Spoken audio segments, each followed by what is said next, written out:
इतना अच्छा मौसम हो रखा है। आप देख सकते हो गाइस, इतनी ठंडी हवा चल रही है, बादल भी। और अभी थोड़ी देर पहले बारिश हो रही थी। तो गाइस सुबह हो गई है, तो सुबह अपना तो ये गाइस अब मैं खा रही हूँ अमरूद, क्योंकि मैं डाइट पे हूँ।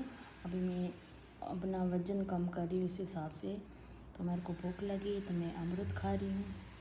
फिर गाइस भगवान जी की पूजा की है, श्याम बाबा और कान्हा जी भी हैं और देवी माता भी हैं।